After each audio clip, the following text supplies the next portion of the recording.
Je le suivis, et je me rappelle avoir remarqué combien le médecin au visage rayonnant d'intelligence, aux vêtements bien coupés, à la perruque poudrée blanche comme neige, aux yeux noirs et vifs, aux manières agréables, faisait contraste avec nos paysans lourdeaux, et surtout avec notre pirate aux yeux chassieux, grossier et malpropre, aussi mal nippé qu'un épouvantail, assis dans un coin, les coudes sur la table, complètement abruti par le rhum. Brusquement, le capitaine entonna d'une voix aiguë son éternelle chanson. Ils étaient 15 sur le coffre du mort, oh is, et une bouteille de rhum. La boisson et le diable avaient réglé leur compte aux autres, oh is, et une bouteille de rhum. Ce soir-là, la chanson n'a des nouvelles pour personne, sauf pour le docteur Livesey. Et j'observai qu'elle produisit sur lui un effet désagréable, car il leva les yeux pendant un instant d'un air très courroucé, avant de reprendre sa conversation avec le vieux Taylor, le jardinier, auquel il indiquait un traitement pour les rhumatismes. Cependant, peu à peu, le capitaine s'échauffait en chantant, et à la fin, il frappa la table du plat de la main d'une façon qui, pour nous, voulait dire « silence ». Aussitôt, tout le monde se tut, sauf le docteur Livesey, qui continua à parler d'une voix claire et bienveillante, en tirant entre chaque mot une rapide bouffée de sa pipe. Le capitaine lui lança un regard furieux, frappa de nouveau sur la table, puis, après avoir proféré un juron ignoble, il s'écria « Silence là-bas, dans l'entrepont !»« Est-ce à moi que vous parlez, monsieur ?» demanda le docteur Livesey. Lorsque le capitaine lui eut fait une réponse affirmative, accompagnée d'un autre juron, le médecin répliqua en ces termes « Je n'ai qu'une chose à vous dire, monsieur. C'est que si vous continuez à boire du rhum, tout le monde sera bientôt débarrassé d'un fameux scélérat. » La fureur du vieux Forban fut terrible. Il se leva d'un bond, tira de sa poche un couteau à cran d'arc, l'ouvrit et, le tenant en équilibre sur la paume de sa main, menaça de clouer son interlocuteur contre lui. Le docteur ne broncha pas. De nouveau, il s'adressa à l'ivrogne en lui parlant par-dessus son épaule, sur le même ton que précédemment, assez haut pour que toute la salle puisse entendre, mais d'une voix parfaitement calme et posée. Si vous ne remettez pas immédiatement ce couteau dans votre poche, je vous promets sur mon honneur que vous serez pendu aux prochaines assises. Les deux hommes se mesurèrent du regard pendant quelques instants, mais le capitaine ne tarda pas à céder. Il fit disparaître son arme et se rassit en grommelant comme un chien.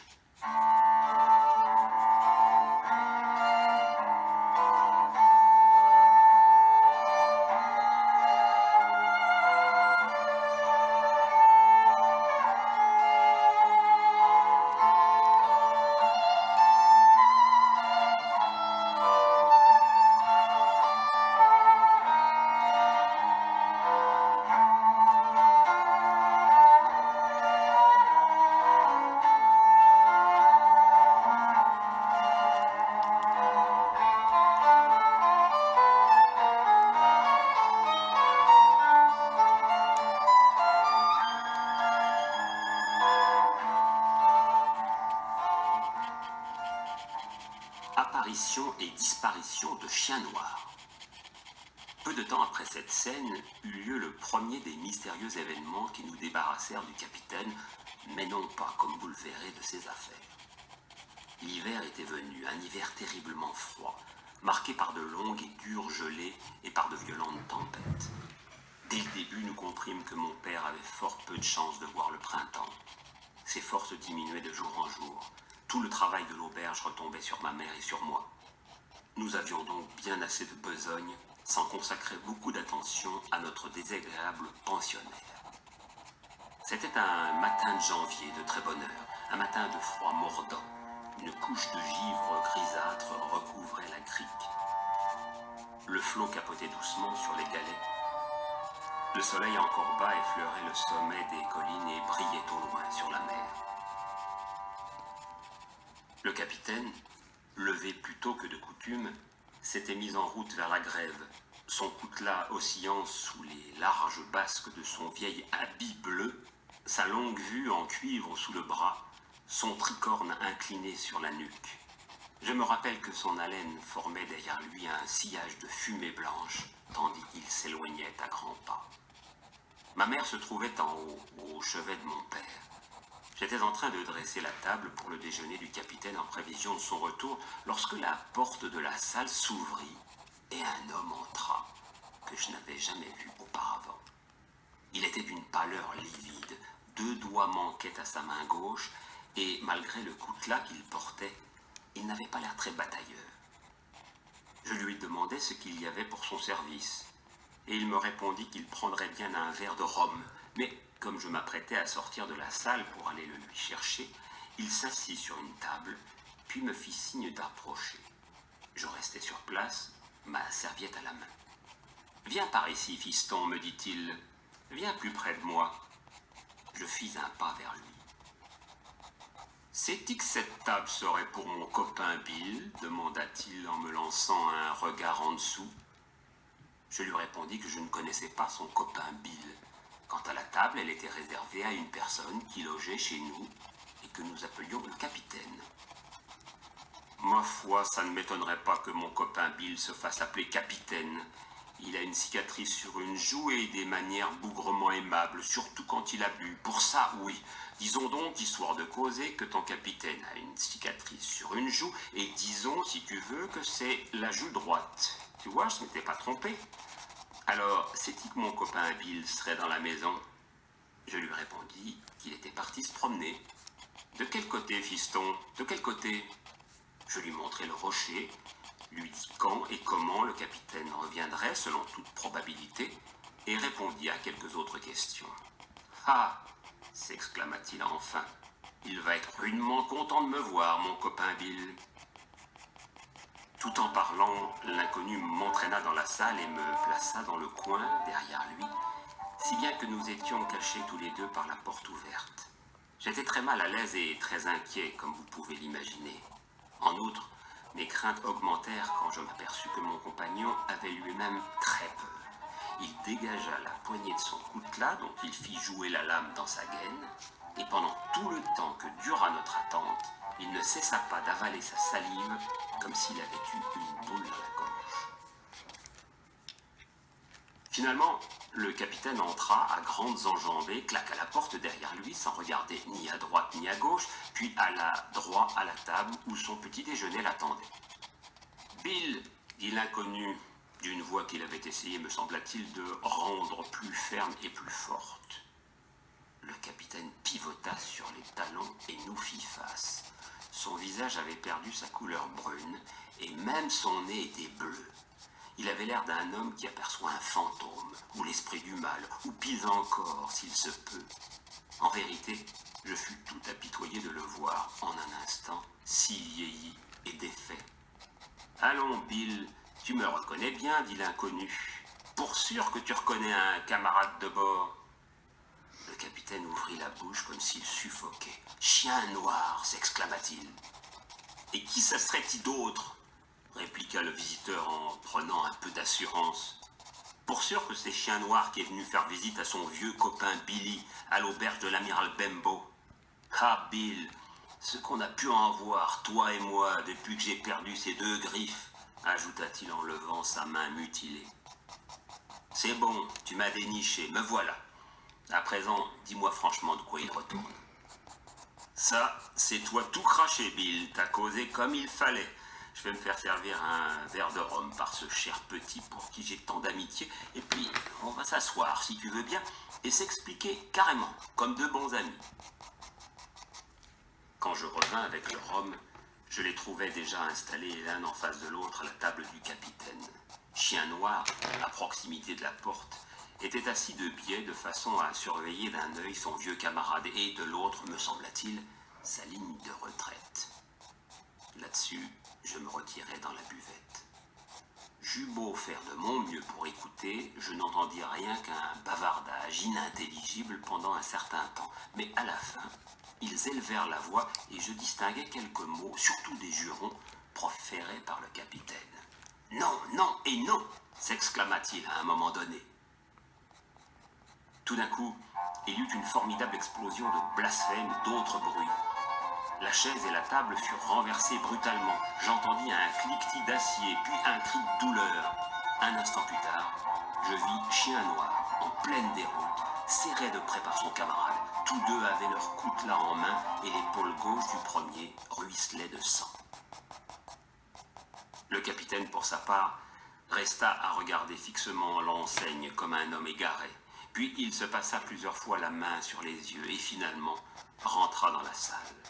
« Du rhum !» cria-t-il. « Faut que je parte d'ici. Du rhum, du rhum !» Je courus lui en chercher, mais comme j'étais bouleversé par ce qui venait de se passer, je brisai un verre et salis le comptoir. Pendant que j'essayais gauchement de réparer ma maladresse, j'entendis le bruit d'une lourde chute dans la salle. Je me précipitai aussitôt et vis le capitaine étendu sur le plancher de tout son long. Au même instant, ma mère, effrayée par les cris et la bagarre, descendit l'escalier 4 à 4 pour me venir en aide. À nous deux, nous soulevâmes la tête du vieux pirate. Il respirait bruyamment et avec peine, mais son visage était d'une couleur horrible et il avait les yeux clos. « Seigneur Jésus !» s'écria ma mère. « Quelle honte pour notre maison et ton pauvre père qui est malade !» Nous éprouvâmes un grand soulagement lorsque la porte fut ouverte par le docteur Livesey qui venait visiter mon père. « Oh, docteur, qu'allons-nous faire ?» nous écriâmes-nous. « Où est-il blessé ?»« Blessé ? Quelle sornette, pas plus blessé que vous ou moi. Cet homme vient d'avoir une attaque, comme je le lui avais prédit. Allons, Madame Hawkins, remontez vite auprès de votre mari et si possible, ne lui soufflez pas mot de toute cette histoire. Quant à moi, je dois faire de mon mieux pour sauver la vie 3 fois indigne de ce triste individu. Jim, va me chercher une cuvette. » Quand je revins avec la cuvette, le docteur avait déjà fendu la manche du capitaine, dénudant son gros bras musclé tatoué en plusieurs endroits. Sur l'avant-bras, on pouvait lire les mots suivants, tracés avec beaucoup d'art et de netteté. « Bonne chance, bon vent, Billy Bones s'en fiche. » Et près de l'épaule se trouvait un dessin représentant une potence et un pendu exécuté, me sembla-t-il, avec beaucoup de verve. Sur ces mots, il prit sa lancette et ouvrit une veine. Il fallut laisser couler beaucoup de sang avant que le capitaine ouvrit les paupières et promena un regard vague autour de lui. D'abord, il reconnut le docteur et fronça très nettement les sourcils. Puis ses yeux se posèrent sur moi et il parut soulagé. Mais brusquement, il changea de couleur et essaya de se soulever en criant « Où est Chien Noir ?» « En fait de Chien Noir, répliqua le docteur, il n'y a ici que le triste individu dont vous avez la charge. Vous avez bu du rhum, vous avez eu une attaque exactement comme je vous l'avais prédit, et je viens de vous tirer de la tombe, tout à fait contre mon gré. Et maintenant, monsieur Bones, pour vous, le rhum, c'est la mort. » Sur ces mots, il me prit par le bras et m'entraîna vers la chambre de mon père. « Ce ne sera rien, me dit-il, dès qu'il eut refermé la porte. Je lui ai tiré assez de sang pour le faire tenir tranquille pendant quelque temps. Il faut qu'il reste couché 1 semaine.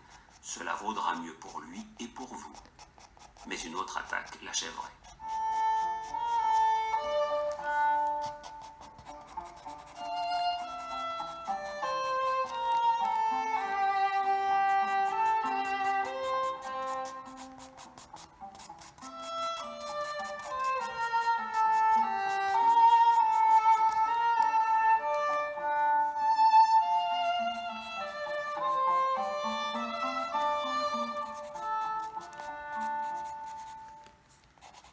La tache noire.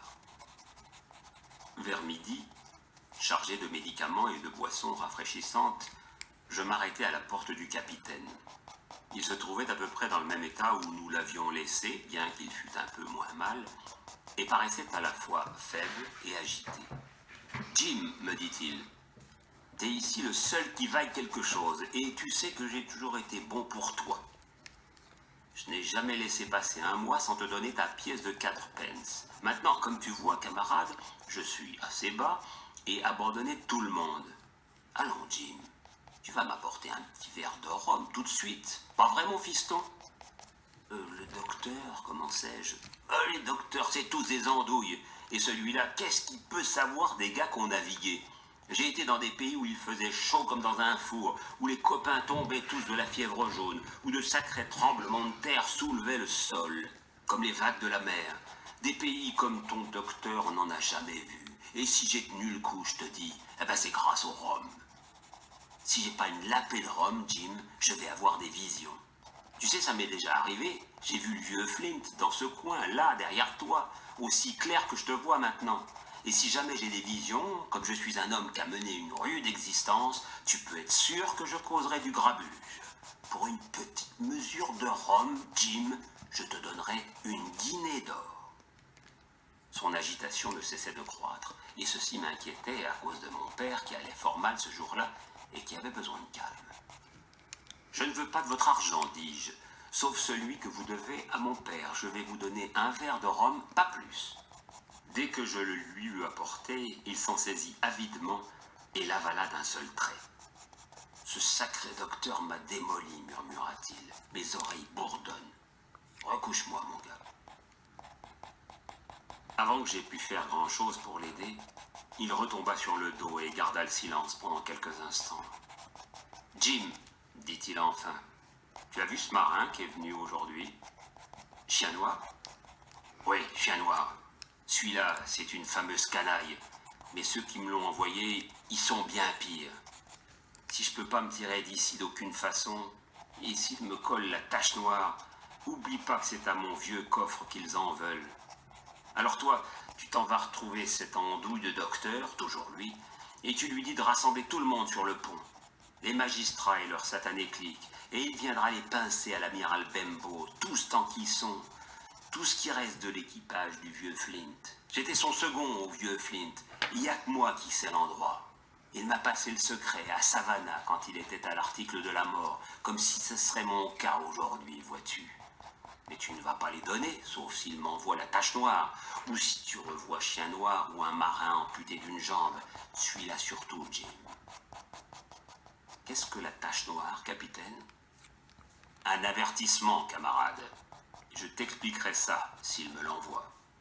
Mais toi, veille au grain, Jim, et nous partagerons à égalité, parole d'honneur.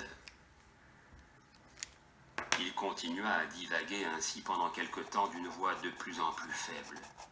Puis, dès que je lui eus administré sa potion, qu'il prit comme un enfant, il tomba dans un sommeil profond comme un évanouissement. J'ignore ce que j'aurais fait si tout s'était bien passé, mais il advint que mon pauvre père mourut brusquement cette nuit-là, ce qui me fit oublier tout le reste. Notre chagrin bien naturel, les visites des voisins, les préparatifs de l'enterrement, le travail de l'auberge qu'il fallait poursuivre, m'absorbèrent tellement que je n'eus guère le temps de penser au capitaine. Les choses allèrent ainsi jusqu'au lendemain de l'enterrement. Ce jour-là, il faisait un temps glacial et brumeux. À les 3 heures de l'après-midi, je me tenais sur le pas de la porte en train de songer tristement à mon père, lorsque je vis un homme s'avancer lentement sur la route. À n'en pas douter, c'était un aveugle, car il frappait le sol devant lui avec un bâton et portait une visière verte qui lui protégeait les yeux et le nez. Courbé par les ans ou par la fatigue, il était enveloppé d'un vieux manteau de marin tout déguenillé qui le faisait paraître complètement difforme. Je n'avais jamais vu de ma vie un personnage aussi effroyable. Il s'arrêta à peu de distance de l'auberge, puis, élevant la voix sur un ton de mélopée extrêmement bizarre, il se mit à parler dans le vide. Une âme compatissante aura-t-elle la bonté de dire à un pauvre aveugle dans quelle partie de ce pays il se trouve à l'heure actuelle? Vous êtes à l'auberge de l'amiral Bembo, au bord de la crique de Black Hill, mon brave homme. J'entends une voix jeune. Voulez-vous me donner la main, mon bon ami, et me faire entrer? Je lui tendis la main et immédiatement, l'horrible aveugle à la voix doucereuse la serra dans la sienne comme un étau. J'eus si peur que je luttai pour me dégager, mais il m'attira tout près de lui d'un seul mouvement du bras. « Et maintenant, mon garçon, déclara-t-il, conduis-moi auprès du capitaine ou je te casse le bras. » Ce disant, il me le tordit au point de me faire crier. Jamais je n'avais entendu une voix plus froide, plus cruelle, plus menaçante que celle de cet homme. Elle me dompta bien plus que la douleur, et je m'empressai d'obéir. Après avoir franchi la porte, je gagnai tout droit la salle où notre vieux boucanier était assis, abruti par le rhum. L'aveugle se cramponnait à moi, me tenant dans sa poigne de fer, pesant si lourdement sur moi que je pouvais à peine le supporter. « Mène-moi droit à lui, puis, quand je serai bien en vue, mets-toi à crier. Bill, voici un de vos amis. Si tu ne m'obéis pas, voilà ce que je te ferai. » Et sur ces mots, il me tordit le bras avec tant de violence que je faillis m'évanouir. Placé entre deux feux, j'étais si terrifié par ce mendiant aveugle que j'en oubliais ma peur du capitaine. Dès que j'eus ouvert la porte de la salle, je criai d'une voix tremblante la phrase que mon sinistre visiteur m'avait dictée. Il leva les yeux, et un seul regard suffit à le dégriser. Son visage n'exprimait pas tant la terreur qu'un effroyable dégoût. Il fit un mouvement pour se lever, mais je crois qu'il n'avait pas la force nécessaire. « Allons, Bill, reste assis à ta place, » ordonna le mendiant. « Je n'y vois pas, mais je peux t'entendre bouger un doigt. Les affaires sont les affaires, tends la main droite. Quant à toi, mon garçon, prends-lui la main par le poignet et approche-la de la mienne. » Nous lui obéîmes à la lettre, et je vis quelque chose passer du creux de la main qui tenait le bâton dans la paume du capitaine. Celui-ci referma aussitôt les doigts. « Voilà, c'est fait, » dit l'aveugle. Sur ces mots, il me lâcha, puis avec une précision et une agilité incroyables, il bondit hors de la salle et gagna la route où j'entendis décroître le bruit sec de son bâton, tandis que je restais figé sur place. Il s'écoula un certain temps avant que le capitaine et moi puissions reprendre nos esprits. Enfin, presque simultanément, je lâchai son poignet, que je tenais toujours, et il retira sa main pour regarder vivement dans sa paume. « 10 heures, s'exclama-t-il, il en reste 6. Nous pouvons encore les posséder. » Il se leva d'un bond, mais au même moment, il chancela, porta la main à son cou, vacilla pendant un instant, puis, poussant un cri inarticulé, tomba de tout son long, le visage contre terre. Je courus aussitôt vers lui, tout en appelant ma mère. Mais ma hâte était bien inutile. Le capitaine venait de succomber à une attaque d'apoplexie foudroyante.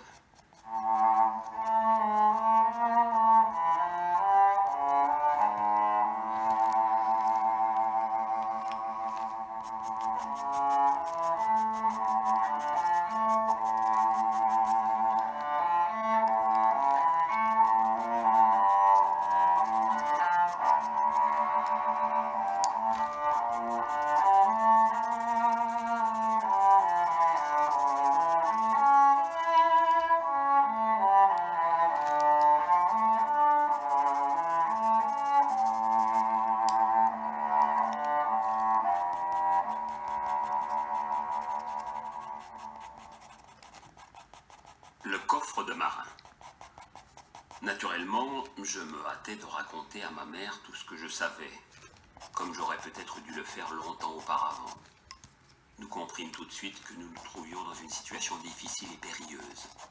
Une partie de l'argent du vieux boucanier, s'il en avait, nous revenait de droit, mais selon toute probabilité, ses camarades, particulièrement les 2 spécimens que j'avais vus, Chien Noir et le mendiant aveugle, ne seraient pas disposés à renoncer à leur butin pour payer les dettes du mort.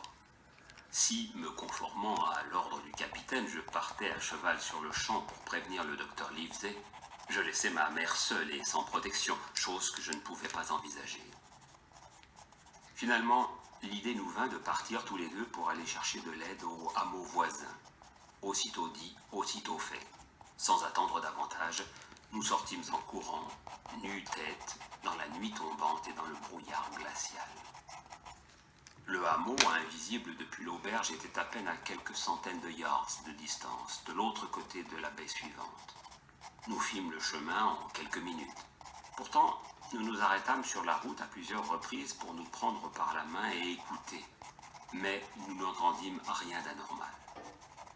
Les chandelles étaient déjà allumées quand nous atteignîmes le hameau, et je n'oublierai jamais combien je fus réconforté par la vue des lueurs jaunes qui brillaient aux portes et aux fenêtres.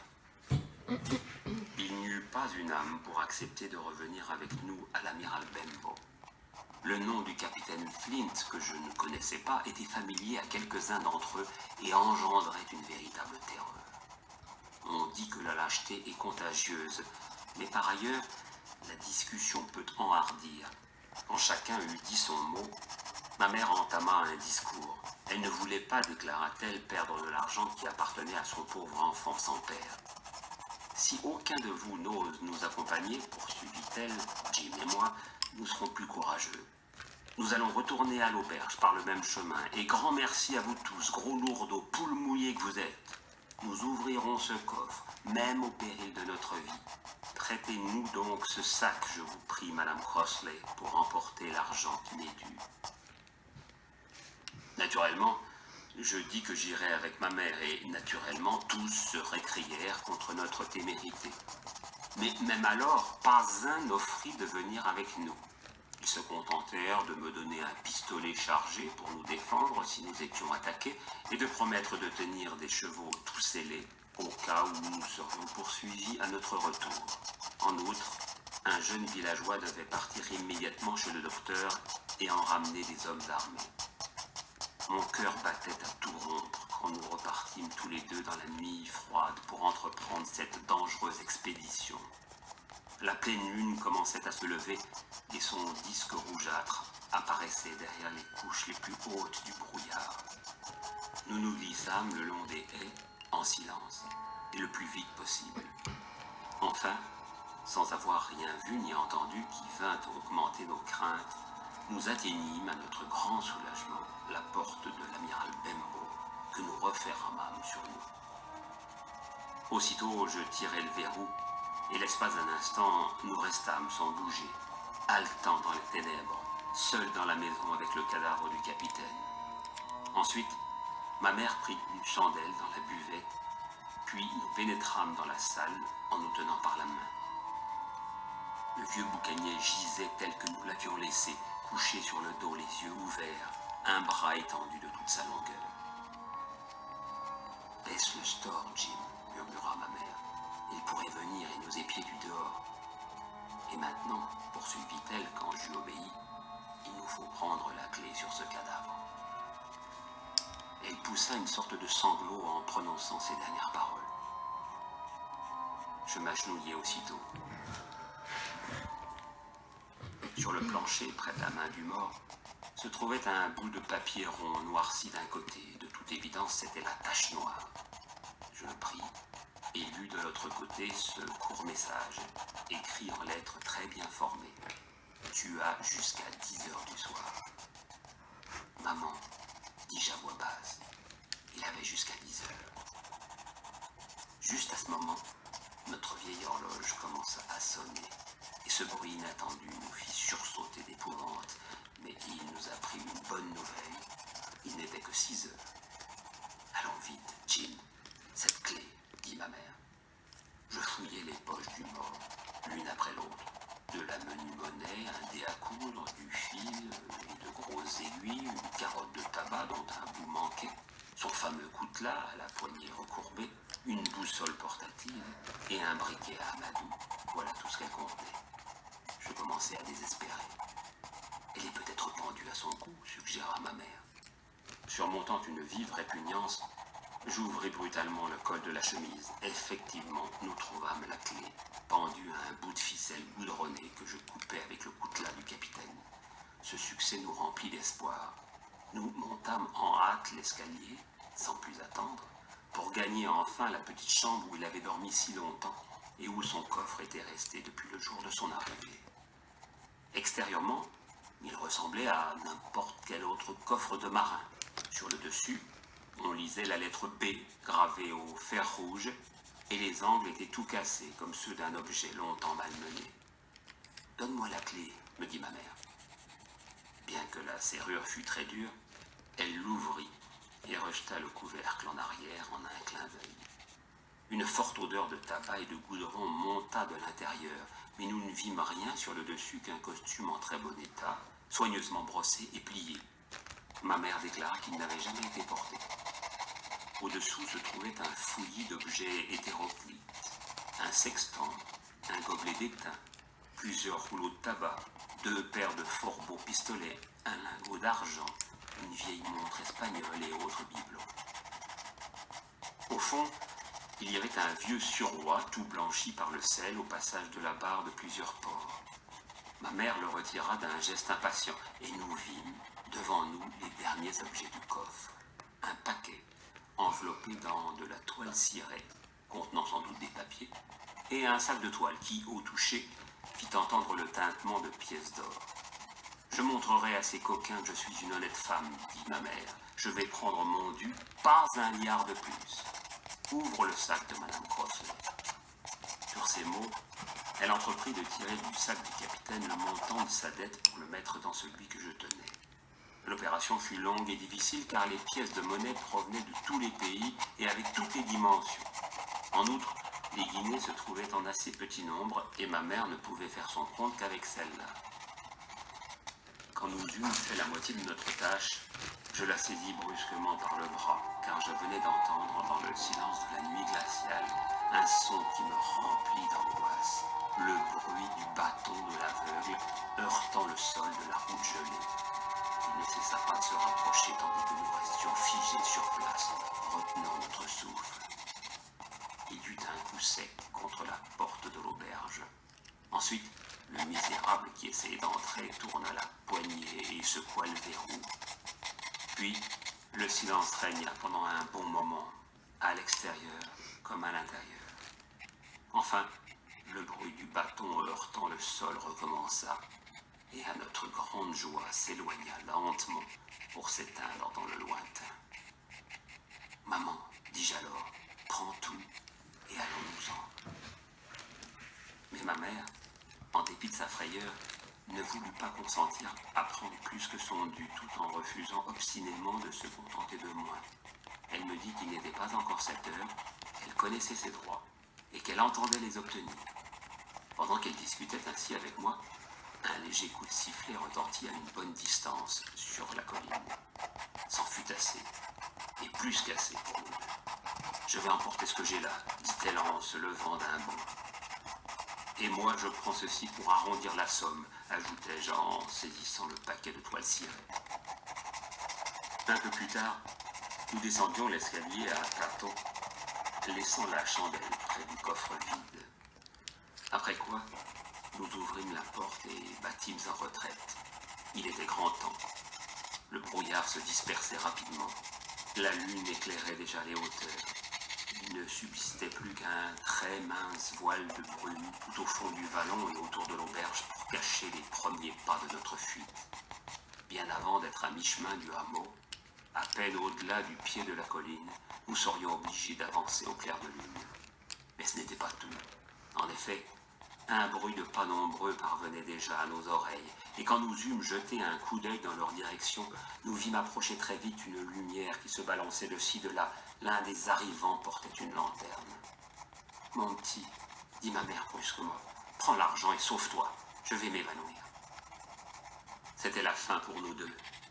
Comme je maudis la lâcheté de nos voisins, comme je reprochais à ma pauvre mère son honnêteté, sa cupidité, sa témérité passée et sa faiblesse présente. Fort heureusement, nous étions déjà arrivés au petit pont, et je l'aidai à gagner le haut de la rive en chancelant. Là, elle poussa un soupir, puis s'affala sur mon épaule, et je réussis à la traîner jusqu'au bas de la rive, puis à l'engager un peu sous l'arche du pont. Il me fut impossible de la tirer plus avant, car la voûte étant trop basse, je ne pouvais n'y glisser qu'en rampant. Il nous fallut donc rester là, ma mère presque entièrement à découvert, et tous deux à portée de voix de l'auberge.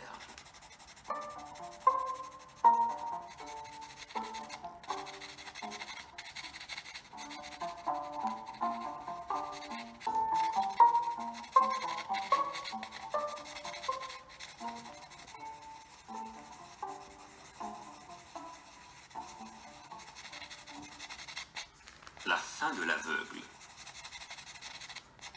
Ma curiosité ne tarda pas à l'emporter sur ma crainte. Incapable de rester où j'étais, je regagnai la rive en rampant. De là, caché derrière une touffe de genêts, je pouvais voir nettement le tronçon de la route qui passait devant notre porte. À peine avais-je pris position que mes ennemis commencèrent à arriver à toute allure. Ils pouvaient être 7 ou 8 qui filaient sur la route dans une course désordonnée, précédés de quelques pas par l'homme à la lanterne. Entrez, entrez donc, hurla-t-il en leur reprochant leur hésitation avec force blasphème. 4 ou 5 hommes obéirent aussitôt, tandis que 2 autres restaient sur la route avec le redoutable mendiant. Il y eut un silence, suivi d'une exclamation de surprise. Puis une voix cria de l'intérieur de la maison. « Bill est mort !» Mais l'aveugle se contenta de les injurier à nouveau en raison de leur lenteur. « Tas de tiroirs au flanc, marins d'eau douce, qu'un de vous le fouille tout de suite, les autres, grimpez là-haut et prenez le coffre. » Je les entendis monter les marches de notre vieil escalier avec tant de violence que toute la maison dut en trembler. Peu de temps après, d'autres cris d'étonnement s'élevèrent. La fenêtre de la chambre du capitaine s'ouvrit en claquant dans un grand fracas de verre brisé. Un homme passa la tête et les épaules au dehors, sous la clarté de la lune, et cria à l'aveugle sur la route. « Piou, il y en a qui sont venus avant nous, et qu'on fouillé le coffre de fond en comble. » « Ça y est-il » hurla Piou. « L'argent y est. » L'aveugle envoya l'argent au diable. « Je parle du paquet de Flint, dit-il. »« On le voit nulle part. »« Et toi en bas, est-ce qu'il est sur Bill ?» Un autre bandit, sans doute celui qui était resté dans la salle pour fouiller le cadavre du capitaine, parut sur le seuil de la porte et répondit. « Bill, on y a passé l'inspection, il reste rien. » C'est sûrement les gens de l'auberge, c'est ce sale gamin, j'aurais dû lui arracher les yeux. Ils étaient là-haut tout à l'heure, ils avaient mis le verrou quand j'ai essayé d'ouvrir la porte. Égayez-vous les gars, et trouvez-les. Après cela, il y eut dans notre vieille auberge un grand vacarme de pas pesants et ébranlant le plancher. De meubles renversés, de porteurs enfoncés à coups de pied dans les rochers, même nous renvoyèrent l'écho. Puis les hommes sortirent un à un sur la route, et déclarèrent que nous n'étions nulle part. À ce moment, retentit par 2 fois très nettement dans la nuit le même coup de sifflet qui nous avait alarmés, ma mère et moi, pendant que nous comptions l'argent du capitaine. Si j'en jugeais par l'effet produit sur les boucaniers, il devait annoncer un danger imminent. « C'est encore Dick, fit l'un des bandits. 2 coups, faut décamper les copains. »« Décamper, bougre de froussard !» s'écria Piou. Dick a toujours été un imbécile et un lâche. Ne vous occupez pas de lui. Ce gamin et sa mère ne peuvent pas être loin. Vous les avez à portée de la main. Égayez-vous et cherchez les tas de capons. Ah, 1000 sabords, si j'avais mes yeux. Cet appel parut produire un certain effet, car 2 hommes se mirent à fouiller çà et là dans le désordre qu'ils avaient créé, mais ce fut à contre-cœur, me sembla-t-il, et sans jamais perdre de vue leur propre danger. Quant aux autres, ils restèrent sur la route sans savoir quelle décision prendre. « Vous avez une fortune sous la main et vous traînassez, tas d'imbéciles, » continua l'aveugle. « Vous seriez riche comme Crésus si vous pouviez me trouver ce paquet. Vous savez qu'il est là, et vous ne pensez qu'à tirer au flanc. »« Ça va, Piou. Après tout, on a les pièces d'or, » grommela l'un des bandits. « Ils ont peut-être caché ce foutu paquet, dit un autre. Prends les pièces, Piou, et finis de brailler. » Brailler était le mot propre, car ces objections accrurent la colère de leur chef. Finalement, sa fureur ne connaissant plus de bornes, il se mit à frapper au hasard autour de lui, et son bâton tomba lourdement avec un bruit sourd sur plusieurs de ses acolytes. Ceux-ci injurièrent à leur tour le misérable aveugle, le menacèrent en termes horribles, essayèrent vainement de saisir le bâton et de l'arracher à son étreinte. Cette bagarre nous sauva. En effet, pendant qu'elle faisait encore rage, un autre bruit vint du haut de la colline, du côté du hameau, le bruit des sabots de plusieurs chevaux lancés au galop. Presque au même moment, l'éclair d'un coup de pistolet jaillit d'une haie, suivi d'une forte détonation. De toute évidence, c'était le dernier signal d'alarme. Les boucaniers se mirent à courir aussitôt dans toutes les directions, l'un du côté de la mer, le long de la crique, l'autre en obliquant par-dessus la colline, et ainsi de suite. Au bout de 30 secondes, il ne resta plus personne que Piou. J'ignore si ses camarades l'abandonnèrent sous le simple effet de la terreur, ou bien pour se venger de ses insultes et de ses coups. Toujours est-il qu'il demeura sur la route, allant et venant à tâtons, frappant le sol de son bâton avec frénésie et appelant les fuyards. Il finit par se tromper de chemin et passa en courant près de moi dans la direction du hameau, tout en criant « Johnny, chien noir, Dick !» J'ai oublié les autres noms. « Vous ne lâcherez pas le vieux Piou, mes amis. Non, vous ne ferez pas ça au vieux Piou. » Juste à ce moment, le galop des chevaux se fit entendre au sommet de la côte. 4 ou 5 cavaliers apparurent au clair de lune et dévalèrent la pente à fond de train. Pew comprit alors son erreur, poussa un grand cri, fit demi-tour, puis courut droit vers le fossé dans lequel il roula. Mais il se releva aussitôt et, complètement désorienté, se jeta contre le cheval qui arrivait le premier. Le cavalier essaya vainement de l'éviter. L'aveugle tomba en poussant un hurlement qui retentit dans la nuit. Les 4 sabots l'écrasèrent au passage. Il roula sur le flanc, puis s'affaissa doucement, le visage contre terre, et ne bougea plus. Je me levai d'un bond en hélant les cavaliers. De toute façon, horrifiés par l'accident, ils étaient en train d'arrêter leur monture et je pus bientôt les identifier. L'un d'entre eux, un peu en arrière, était le garçon que les gens du hameau avaient envoyé au docteur Livesey. Les autres étaient des agents de la douane qu'il avait rencontrés en route et avec lesquels il avait eu l'intelligence de rebrousser chemin aussitôt. Pew, lui, était mort, et bien mort. Quant à ma mère, nous la transportâmes au hameau. Un peu d'eau froide et des sels ne tardèrent pas à la ranimer. Cependant, l'inspecteur filait aussi vite qu'il pouvait vers le trou de Kit. Mais comme ces hommes durent mettre pied à terre et descendre le vallon à tâtons, conduisant et parfois soutenant leurs chevaux, dans la crainte continuelle d'une embuscade, il ne fut guère surpris quand il arriva sur la grève de constater que le bateau avait déjà appareillé, bien qu'il ne fût pas encore très loin. Il héla l'embarcation. Une voix lui cria de ne pas rester au clair de lune s'il ne voulait pas recevoir du plomb. En même temps, une balle passa en sifflant près de son bras. Je regagnai l'amiral Bembo en sa compagnie. Nul ne saurait imaginer les dégâts subis par la maison.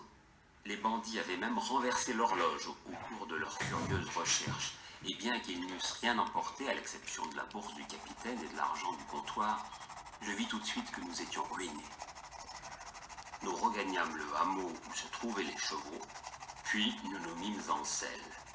« Dogger, vous avez un bon cheval, prenez ce garçon en croupe. » Dès que je fus installé, cramponné des 2 mains à la ceinture de Dogger, l'inspecteur donna le signal du départ, et la petite troupe partit au grand galop vers la demeure du docteur Livesey.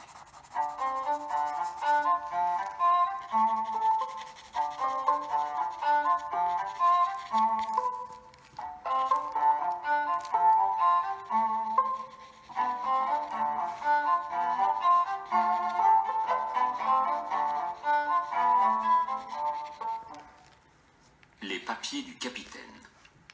Nous chevauchâmes bon train jusqu'au moment où nous fîmes halte devant la maison du docteur Livesey, dont la façade était plongée dans une obscurité complète. Sur l'ordre de l'inspecteur Dance, j'allais frapper à la porte. La servante ouvrit presque aussitôt. « Le docteur Livesey est-il là ?» demandai-je. « Non, répondit-elle. Il est venu dans l'après-midi, mais il est ensuite reparti au château pour dîner et passer la soirée avec M. Trelawney. Allons-y, mes amis, déclara M. Dance. Je courus à côté de Dogger en me tenant à la courroie de son étrier jusqu'à la grille du parc, puis le long de l'allée aux arbres défeuillés, baignés par le clair de lune, au bout de laquelle se dressait la ligne blanche du château dont les bâtiments donnaient des 2 côtés sur de grands jardins. Une fois là, M. Dance mit pied à terre et m'emmena avec lui, et après avoir dit son nom, fut immédiatement prié d'entrer. Le domestique nous conduisit le long d'un couloir couvert de nattes jusqu'à une grande salle aux murs entièrement tapissés de bibliothèques surmontées de bustes. M. Trelawney et le docteur Livesey s'y trouvaient assis, la pipe à la main, de chaque côté d'un grand feu. Je n'avais encore jamais vu notre châtelain de si près. C'était un homme de plus de 6 pieds de haut, large en proportion, au visage rude et énergique, durci, rougi et ridé par ses longs voyages. Ses sourcils noirs, extrêmement mobiles, faisaient penser qu'il avait un caractère vif et hautain. « Entrez, monsieur Dance, dit-il d'un ton majestueux et condescendant. « Bonsoir, Dance, fit le docteur en inclinant la tête. « Bonsoir, mon petit Jim. Quel bon vent vous amène tous les deux. » L'inspecteur, droit et raide, raconta son histoire comme une leçon. On apporta donc un gros pâté de pigeons que l'on posa sur une petite table et je fis un copieux repas, car j'avais une faim de loup. Et maintenant, Trelawney, commença le docteur, je suppose que vous avez entendu parler de ce Flint? Bien sûr que oui, s'exclama le châtelain. C'était le boucanier le plus sanguinaire qui eût jamais navigué. Barbe Noire n'était qu'un enfant à côté de lui. Voici ce que je voudrais savoir. En admettant que j'ai dans ma poche un document qui nous indique où Flint a enfoui son trésor, combien estimez-vous que ce trésor puisse valoir? Par ma foi, monsieur, j'estime qu'il vaudra ceci. Dans le cas où nous posséderions l'indication dont vous parlez, j'irai armer un bateau dans le port de Bristol. Je vous prendrai à bord avec le jeune Hawkins et je trouverai ce trésor, même si je devais le chercher une année entière. Fort bien. Si donc Jim est d'accord, nous allons ouvrir sans plus attendre ce qu'il m'a remis tout à l'heure.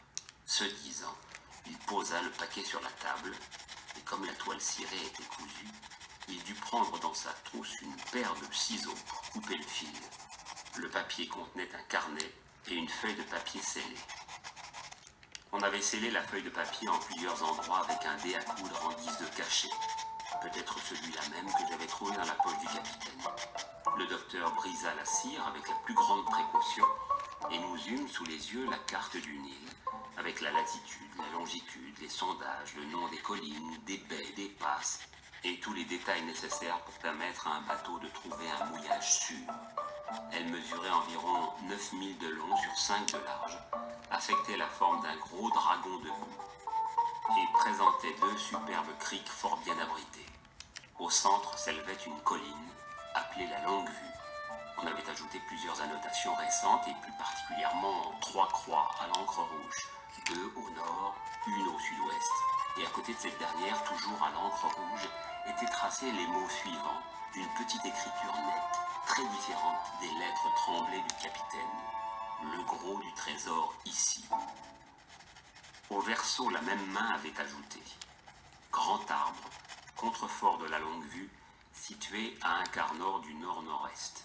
Îlot du squelette, est-sud-sud-est, quart est, 10 pieds. Les lingots d'argent sont dans la cache nord. On peut les trouver dans la direction du monticule est, à 10 brasses au sud du rocher noir situé en face. Les armes sont faciles à trouver dans la dune, à la pointe nord du cap de la passe nord, direction est, quart nord. Signé Flint. C'était tout. Mais à la lecture de ce bref document, incompréhensible pour moi, les 2 hommes furent au comble du plaisir. Livesey, déclara le châtelain, vous allez abandonner sur le champ votre satanée clientèle. Dès demain, je pars pour Bristol. D'ici 3 semaines, que dis-je 2 semaines, 10 jours, nous aurons le meilleur bateau et la crème des équipages de toute l'Angleterre. Hawkins nous accompagnera comme mousse. Nous prendrons Redruth, Joyce et Hunter. Trelawney, répliqua le docteur. Je veux bien partir avec vous. De plus, je me porte garant que Jim viendra, lui aussi, et fera honneur à l'expédition. Mais il y a un homme qui m'inquiète. Qui donc, monsieur? Donnez-moi le nom de ce coquin. Eh bien, vous-même, car vous êtes incapable de tenir votre langue. Nous ne sommes pas les seuls à connaître l'existence de ce papier. Les bandits qui ont attaqué l'auberge cette nuit, des gaillards capables de tout, vous pouvez en être sûr, ceux qui étaient restés à bord du canot, et d'autres encore qui, j'en suis persuadé, se trouvent dans les parages, tous, sans exception, sont bien décidés à mettre la main sur cet argent coûte que coûte. Aucun de nous ne doit demeurer seul jusqu'au moment de l'appareillage. Jim et moi, nous resterons ensemble. Vous emmènerez avec vous Joyce et Hunter quand vous irez à Bristol. Et du début à la fin, aucun de nous ne doit souffler mot de notre découverte. Livesey, vous êtes toujours dans le vrai. Je serai muet comme la tombe.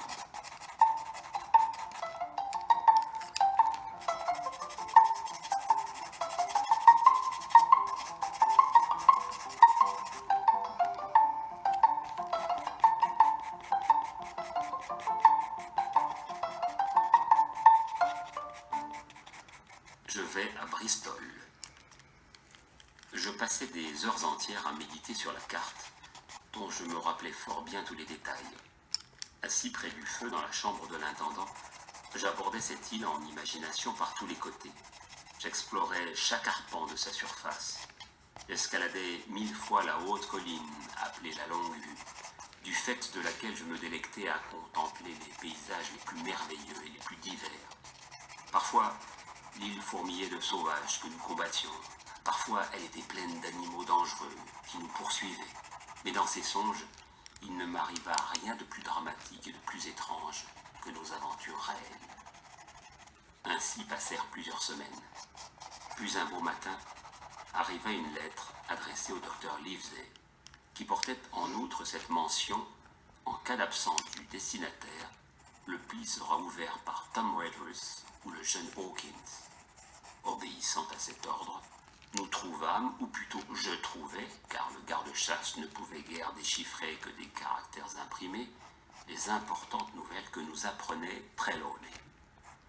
Le bateau est acheté et armé à l'ancre dans le port, prêt à prendre la mer. Vous ne sauriez imaginer goélette plus facile à manœuvrer. Un enfant pourrait la piloter. 200 tonneaux. Son nom, Hispaniola. Je voulais une bonne vingtaine de matelots, dans le cas où nous rencontrerions des indigènes, des boucaniers ou ces odieux Français, et j'avais eu un mal de tous les diables à en rassembler une demi-douzaine, lorsqu'un extraordinaire coup de chance me fit rencontrer justement l'homme qu'il me fallait. Je me trouvais sur le quai, et par le plus grand des hasards, j'engageai la conversation avec lui. J'appris que c'était un vieux loup de mer, qu'il tenait un cabaret, connaissait tous les marins de Bristol, se portait fort mal depuis qu'il vivait à terre, et désirait reprendre la mer comme cuisinier. Il était allé au port ce matin-là, clopin-clopant, pour respirer le vent du large. Je me sentis furieusement ému, et par pure compassion, je l'engageai sur le champ comme maître-coq. Il se nomme Long John Silver. Il lui manque une jambe, mais à mes yeux, ce fait est une recommandation, car il l'a perdu au service de son pays, sous les ordres de l'immortel Hawke. Et songez, Livesey, qui ne touche pas de pension. En vérité, nous vivons dans un siècle abominable. À nous deux, Silver et moi avons rassemblé en quelques jours une troupe de vieux loups de mer particulièrement endurcis.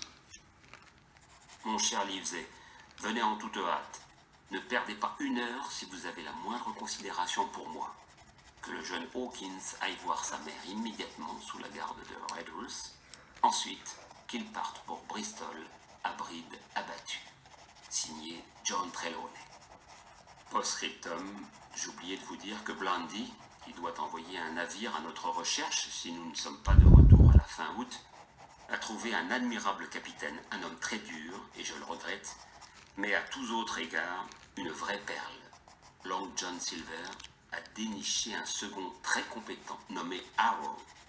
J'ajoute que Silver possède du bien. J'ai appris qu'il avait un compte en banque qu'il n'a jamais mis à découvert.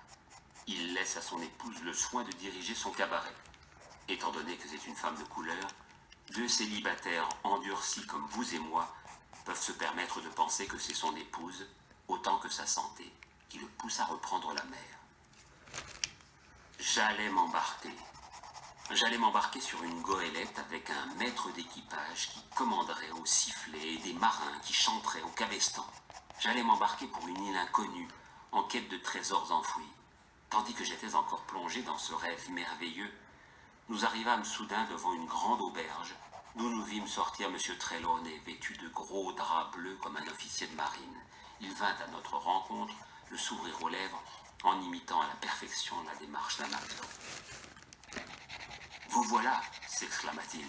« Et le docteur est arrivé de Londres la nuit dernière. Bravo, l'équipage est au complet. »« Oh, monsieur, m'écriai-je, quand partons-nous ?»« Quand ? Nous partons demain. »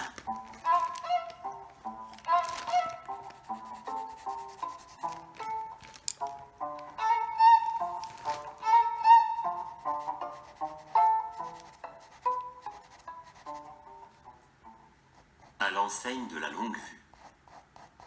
Quand j'eus fini de déjeuner, le châtelain me remit un billet adressé à John Silver, à l'enseigne de la longue vue, en me disant que je n'aurais aucun mal à trouver l'endroit. Il me suffisait de suivre les quais et d'ouvrir l'œil jusqu'à ce que je trouve une petite taverne ayant pour enseigne une longue vue. Je me mis en route aussitôt, enchanté de cette occasion de voir de plus près les navires et les marins. Après m'être frayé un chemin à travers une grande foule de gens, de charrettes et de ballots ou de marchandises, car à cette heure, la plus grande animation régnait dans le port, je découvris la taverne en question. C'était un lieu à l'aspect assez engageant, à l'enseigne fraîchement peinte, aux fenêtres munies de rideaux rouges bien nets, aux carreaux couverts de sable propre. L'établissement donnait sur 2 rues, et comme les 2 portes étaient ouvertes, on pouvait y voir assez clair dans la grande salle basse de plafond malgré des nuages de fumée de tabac. Presque tous les consommateurs étaient des matelots. Ils parlaient si fort que je demeurais sur le seuil de la porte, sans oser entrer. Pendant que j'attendais, un homme sortit d'une pièce adjacente. D'un seul coup d'œil, je compris que ce devait être Long John. Il avait la jambe gauche coupée au ras de la hanche, et il s'appuyait sur une béquille dont il se servait avec une prodigieuse dextérité en sautillant dessus comme un oiseau. De très haute taille, d'aspect robuste, il avait un visage blême, plutôt laid, aussi gros qu'un jambon, mais intelligent et souriant. Or, pour vous dire la vérité, dès que j'avais appris par la lettre de M. Trelawney l'existence de Long John, j'avais craint qu'il ne fût justement ce fameux marin amputé d'une jambe dont j'avais si souvent guetté l'arrivée à l'amiral Benbow. Mais un seul coup d'œil sur cet homme suffit à me rassurer. Ayant vu le capitaine, chien noir, et puis l'aveugle, je me croyais capable de reconnaître un vrai boucanier, créature très différente à mon sens de ce patron de cabaret si propre et si aimable.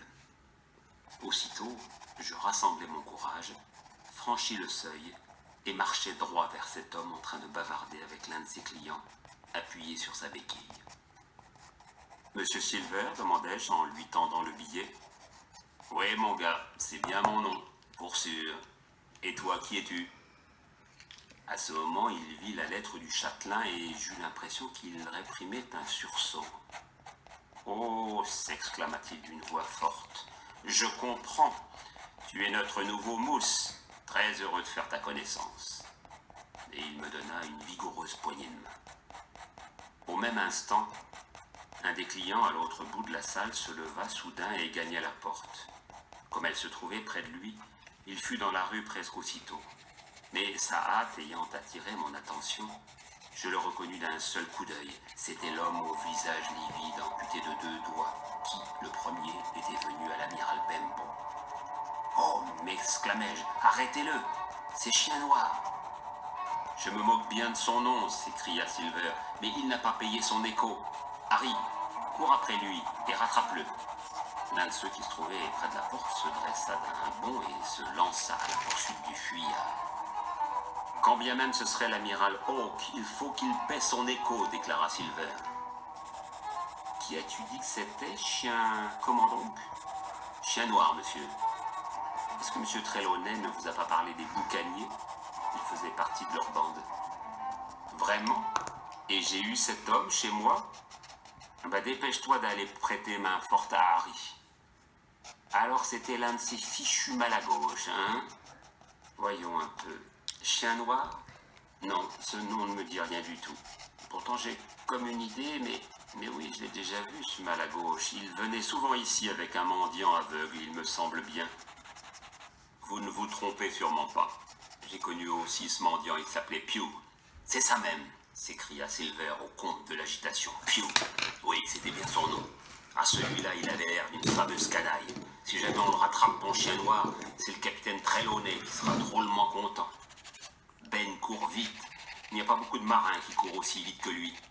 Il devrait le rattraper facilement, tonnerre de sort. Tout en prononçant ces phrases d'un ton saccadé, il ne cessait d'aller et venir dans la salle en clopinant sur sa béquille, frappant les tables du plat de la main et manifestant une telle agitation qu'il aurait convaincu un juge de la cour d'assises de Londres ou un sergent de police de Bow Street. La présence de Chien Noir ayant réveillé tous mes soupçons, j'observais le maître coq très attentivement, mais il était trop fort, trop prompt et trop rusé pour moi. Lorsque les 2 hommes revinrent, hors d'haleine, et après avoir déclaré qu'ils avaient perdu la trace du fuyard dans la foule, ils se firent tancer vertement comme de vulgaires malfaiteurs. Je me serais porté garant de la parfaite innocence de Long John Silver. « Vois-tu, Hawkins, me dit-il, c'est une sale affaire pour un homme dans ma situation. Par exemple, le capitaine Trelawney. Qu'est-ce que tu veux qu'il pense de ça ? Voilà que cet ignoble individu est assis chez moi à boire mon rhum. Voilà que tu arrives et que tu me racontes ta petite histoire. Et voilà que je le laisse nous filer entre les doigts devant mes sacrés hublots. Alors vois-tu, Hawkins, faut que tu me défendes auprès du capitaine. Je vais mettre mon vieux tricorne, puis j'irai avec toi faire mon rapport au capitaine Trelawney. Vois-tu, mon petit Hawkins, c'est très sérieux cette affaire. Et je ne me hasarderai pas à dire que toi et moi, on s'en soit tirés à notre honneur. Quand nous arrivâmes à l'auberge, nous y trouvâmes le châtelain et le docteur Livesey, installés à une table en train d'achever une pinte de bière où trempaient un morceau de pain rôti, avant d'aller faire une visite d'inspection sur la goélette. Long John raconta son histoire du début à la fin avec beaucoup de verve et d'exactitude. Ces messieurs regrettèrent que Chien Noir eût réussi à s'enfuir, mais nous fûmes tous d'accord pour conclure qu'il n'y avait rien à faire. Après avoir reçu fort ce compliment, Long John prit sa béquille et s'en alla. « Tout le monde à bord cet après-midi à 4 heures !» lui cria le châtelain. « Bien, commandant !» répondit le coq qui était déjà dans le couloir. « Ma foi, Trelawney, » déclara le docteur Livesey, « je n'ai généralement pas grande confiance dans vos découvertes, mais je dois vous avouer que ce John Silver me plaît beaucoup. »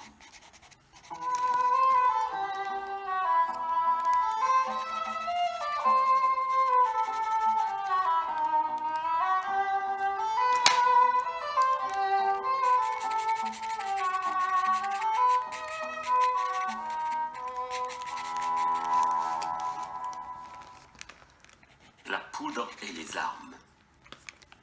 L'Hispaniola était à l'ancre à quelque distance du quai. Avant de l'atteindre, nous dûmes passer sous les figures de proue et contourner les poupes de plusieurs autres navires dont les câbles grinçaient parfois sous notre quille et parfois se balançaient au-dessus de nous. Finalement, nous accostâmes. Nous fûmes reçus et salués à bord par le second, M. Harrow, un vieux marin au visage hâlé qui portait des anneaux aux oreilles et louchait légèrement. Il s'entendait à merveille avec le châtelain, mais je m'aperçus bientôt que M. Trelawney n'était pas en très bon terme avec le capitaine. Ce dernier avait l'air sévère et semblait fort mécontent de tout ce qui se passait à bord. Il ne tarda pas à nous dire pourquoi, car à peine avions-nous gagné la cabine qu'il y entra et referma la porte derrière lui. « Eh bien, capitaine Smollett, qu'avez-vous à nous dire ? J'espère que tout est en bon ordre et que nous sommes parés pour naviguer, dit le chevalier. Ma foi, monsieur, j'estime qu'il vaut mieux parler franchement, même au risque de vous offenser. Je n'aime pas ce voyage, je n'aime pas cet équipage, et je n'aime pas mon second. Peut-être, monsieur, n'aimez-vous pas non plus le bateau ? Demanda le châtelain d'un air fort courroucé. Je ne puis me prononcer sur ce point, monsieur, car je ne l'ai pas encore mis à l'épreuve. J'ai l'impression que c'est un bâtiment très maniable, mais je ne peux pas en dire plus. Peut-être n'aimez-vous pas non plus celui qui vous a engagé. À cet instant, le docteur Livesey intervint. « Un instant, s'il vous plaît, s'exclama-t-il. Des questions pareilles ne servent à rien, car envenimer les choses. Le capitaine en a trop dit ou il n'en a pas assez dit. Je dois le prier d'expliquer ses paroles. Vous avez déclaré que vous n'aimiez pas ce voyage. Pourquoi cela ? Je me suis engagé, d'après ce que nous appelons des instructions secrètes, à mener ce bateau à l'endroit où monsieur m'en donnerait l'ordre. Jusque-là, tout va bien. Mais je découvre à présent que le dernier des matelots en sait plus long que moi. Je ne trouve pas ça très équitable. Moi non plus. Ensuite, j'apprends que nous partons à la recherche d'un trésor, et j'apprends cela par mes hommes, songez-y bien. Or, chercher un trésor est une affaire délicate. Je n'aime pas les voyages qui ont pour but la découverte d'un trésor, surtout lorsque leur destination est un secret, et que ce secret a été révélé. Voilà qui est parfaitement clair, et, je dois le reconnaître, assez vrai, répliqua le docteur Livesey. Nous acceptons les risques de l'entreprise, mais nous ne sommes pas aussi ignorants que vous semblez le croire. Vous avez dit également que vous n'aimiez pas l'équipage. N'est-il pas composé de bons marins ? De la montagne qui accouche d'une souris. J'espère que vous m'en excuserez, mais vous me faites penser à cette fable. Quand vous êtes entré ici, je gagerais ma perruque que vous aviez une toute autre intention. Docteur, vous êtes un malin. Quand je suis entré ici, j'avais l'intention de me faire donner mon congé, car je ne pensais pas que M. Trelawney écouterait un seul mot. « Et vous ne vous trompiez pas !» s'exclama le châtelain. Si Livesey n'avait pas été là, je vous aurais envoyé au diable. En fait, je vous ai écouté. J'agirai selon vos désirs. Mais je vous tiens en plus piètre estime que jamais. Comme il vous plaira, monsieur, néanmoins, vous verrez que je sais faire mon devoir. Sur ces mots, il se retira. Trelawney, déclara le docteur. Contrairement à ce que je pensais, je crois que vous avez réussi à recruter 2 gaillards parfaitement honnêtes, cet homme et John Silver. Silver, tant que vous voudrez.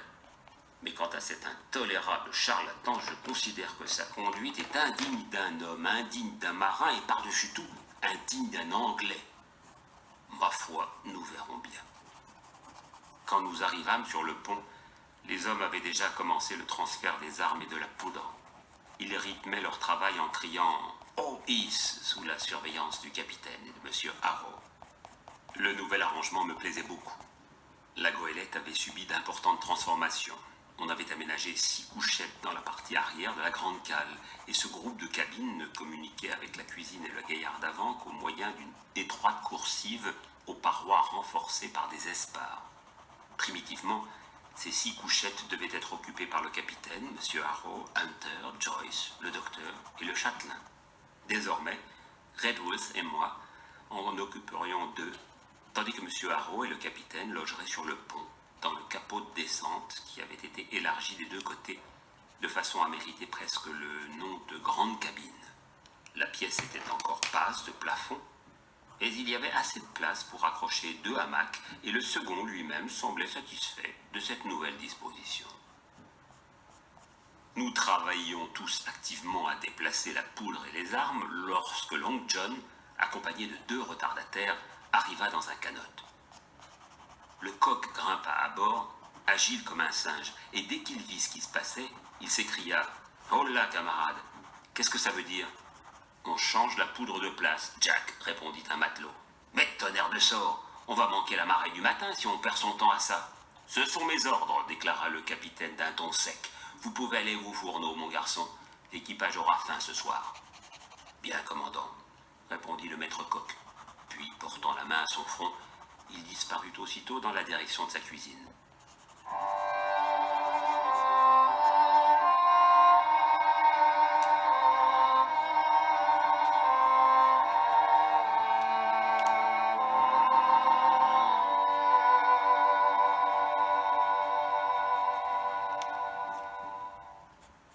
Le voyage. Pendant toute la nuit, nous fûmes fort occupés à arrimer chaque chose à sa place. En outre, de nombreux amis du châtelain, entre autres M. Blandy, vinrent en canot lui souhaiter bon voyage et bon retour. Jamais je n'avais eu tant de travail à l'amiral Benbow, et j'étais épuisé lorsque, un peu avant l'aube, le maître d'équipage siffla les hommes qui se placèrent au bar du cabestan. Même si j'avais été 2 fois plus fatigué, je n'aurais pas quitté le pont, car tout pour moi était trop neuf, trop passionnant. Les ordres brefs, les coups de sifflet stridents, les hommes qui se hâtaient de rejoindre leur poste à la lueur douteuse des fanaux. Malgré mon état d'exaltation, je me trouvai ramené à l'amiral Benbow en 1 seconde, et il me sembla entendre la voix aiguë du capitaine au milieu du chœur. Mais bientôt l'ancre fut presque hissée. Bientôt elle fut suspendue toute ruisselante à l'avant de la goélette. Bientôt les voiles se gonflèrent, et la terre et les bateaux défilèrent des 2 côtés. Avant que j'aie pu m'étendre pour prendre 1 heure de sommeil, l'Hispaniola avait commencé à voguer vers l'île au trésor. Je ne relaterai pas en détail ce voyage qui s'effectua dans de bonnes conditions.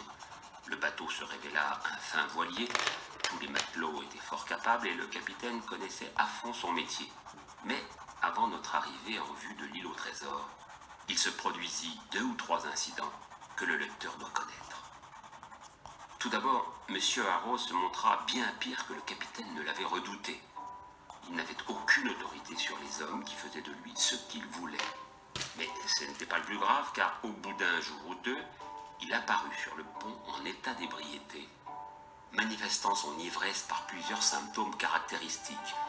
Yeux vagues, joues rouges, paroles embarrassées. Il fut mis aux arrêts à plusieurs reprises. Parfois il tombait et se blessait, parfois il restait couché toute la journée dans son hamac, parfois il était presque sobre et remplissait passablement ses fonctions. Personne ne parvint à découvrir d'où il tirait l'alcool qu'il buvait. C'était l'énigme du bord. Nous avions beau le surveiller de près, nous ne pûmes jamais résoudre le mystère. Quand on lui posait franchement la question, il se contentait de rire s'il était ivre, et s'il ne l'était pas, il jurait solennellement qu'il ne buvait que de l'eau. Non seulement il n'était bon à rien comme officier et exerçait une mauvaise influence sur les hommes, mais encore il semblait évident qu'à ce train, il ne pouvait manquer de se tuer. C'est pourquoi personne ne fut très surpris ni très affecté lorsqu'au sein d'une nuit noire, par une mer de boue, il disparut à jamais. Enlevé par une lame, déclara le capitaine. Eh bien, messieurs, cela nous évitera la peine de le mettre au fer. Cependant, nous étions privés de second et il fallait naturellement donner de l'avancement à l'un des matelots. Le plus qualifié était Job Anderson, le maître d'équipage qui, désormais, tout en gardant son titre primitif, remplit plus ou moins les fonctions de second. Monsieur Trelawney ayant beaucoup navigué, ses connaissances le rendirent très utile, car il lui arriva souvent de prendre un quart en personne, par calme. Quant au patron du canot, Israel Hans, c'était un vieux marin plein d'expérience, prudent et rusé, auquel on pouvait confier n'importe quoi en cas de besoin. Il était l'ami intime de Long John, et voilà pourquoi, après avoir mentionné son nom, j'en viens à parler de notre maître coq, Tourneproche, comme l'appelaient ses camarades. Tout l'équipage le respectait, et même lui obéissait. Il avait une manière à lui de parler aux hommes, de rendre à chacun d'eux un service personnel. Il manifestait à mon égard une bienveillance inlassable et semblait toujours heureux de me recevoir dans sa cuisine qu'il tenait toujours aussi propre qu'un sous-neuf, avec ses plats bien fourbis, accrochés au mur, et son perroquet en cage dans un coin. « Entre, Hawkins, me disait-il, entre et viens tailler une bavette avec le vieux John. Ça me fait rudement plaisir de te voir, mon fils. Assieds-toi et écoute les nouvelles. Il y a le capitaine Flint, c'est comme ça que j'appelle mon perroquet en souvenir du fameux boucanier. Il y a le capitaine Flint qui nous prédit un heureux voyage. Pas vrai, capitaine ?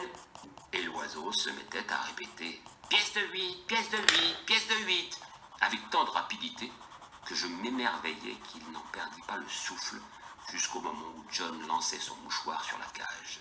« Tu vois, Hawkins, poursuivait le maître coq, cet oiseau-là, peut-être bien qu'il a 200 ans.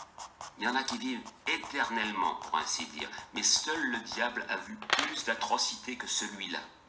Il a navigué avec le grand capitaine England, le pirate. Il a été à Madagascar, à Malabar, à Suriname, à Providence, à Portobello. Il a assisté au repêchage des galions naufragés. C'est là qu'il a appris à dire « pièce de 8 ». Et ça n'a rien d'étonnant. 350 000 qui en avaient, Hawkins. Il a assisté à l'abordage du vice-roi des Indes, au large de Goa. À le voir comme ça, on croirait que c'est un enfant. Mais tu as senti la poudre, pas vrai, capitaine ? Attention, pas ravirer, criait l'oiseau. Ah, c'est un fameux marin pour ça, oui, déclarait le cuisinier. Là-dessus, il tirait un morceau de sucre de sa poche pour le lui donner, et alors le perroquet becquetait les barreaux de sa cage en proférant des jurons abominables. « Vois-tu, mon gars, ajoutait le cuisinier, on ne peut pas toucher de la poix sans se salir. Ce pauvre oiseau, qui est tout à fait innocent, jure comme un possédé sans savoir ce qu'il dit. Je t'en fiche mon billet. Il ferait pareil devant un pasteur. » Sur ces mots, John portait sa main à son front d'un air grave qui me faisait penser que c'était le meilleur des hommes. Pendant ce temps, le châtelain et le capitaine Smollett étaient toujours en froid. M. Trelawney ne se gênait pas et méprisait ouvertement le capitaine. Ce dernier, de son côté, ne parlait jamais que si on lui adressait la parole. Il s'exprimait toujours d'un ton sec et coupant, sans un mot inutile.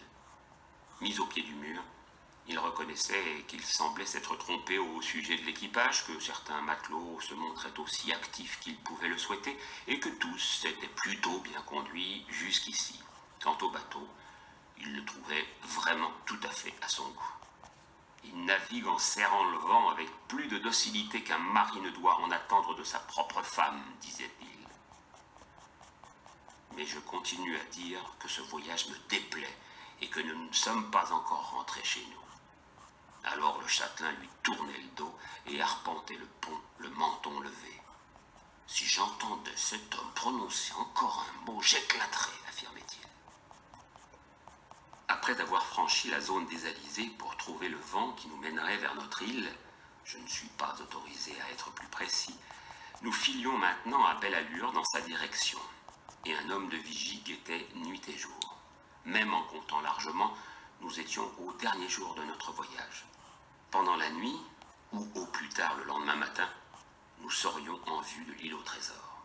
Nous avions le cap sud-sud-ouest, une bonne brise par le travers et une mer calme. L'Hispaniola roulait régulièrement et plongeait parfois dans les flots son beau pré qui soulevait une gerbe d'embrun. Toutes les voiles portaient, les plus basses comme les plus hautes. Nous étions tous pleins d'entrain car nous arrivions au terme de la première partie de notre aventure.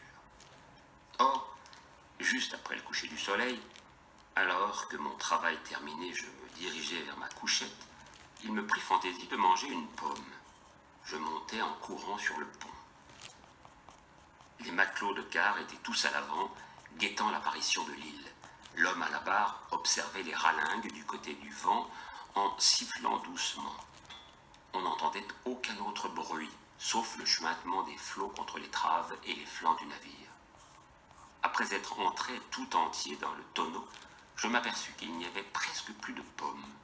Je m'assis tout au fond et là, sous l'effet de la rumeur de la mer et du bercement du navire, ou bien je m'étais endormi, ou bien j'allais céder au sommeil lorsqu'un homme s'affala bruyamment tout près de moi. Le tonneau fut ébranlé au moment où Lee appuya ses épaules. Je me préparais à me lever d'un bond quand l'homme se mit à parler. Je reconnus aussitôt la voix de Silver et dès que j'eus entendu une douzaine de mots, je perdis toute envie de me montrer.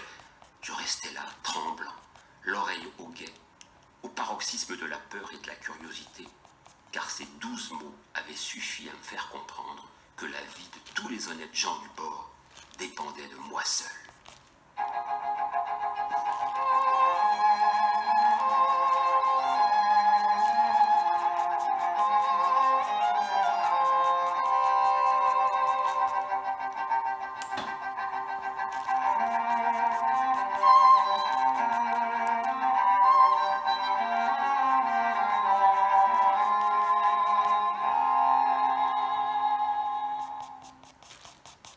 Ce que j'entendis dans le tonneau de pommes.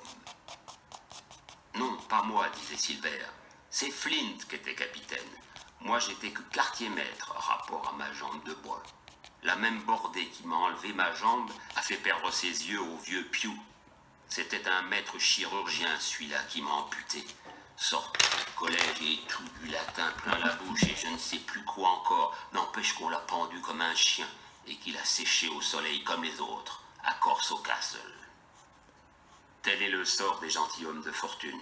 Ils ont la vie dure et ils risquent la corde, mais ils mangent et ils boivent comme des coqs de combat.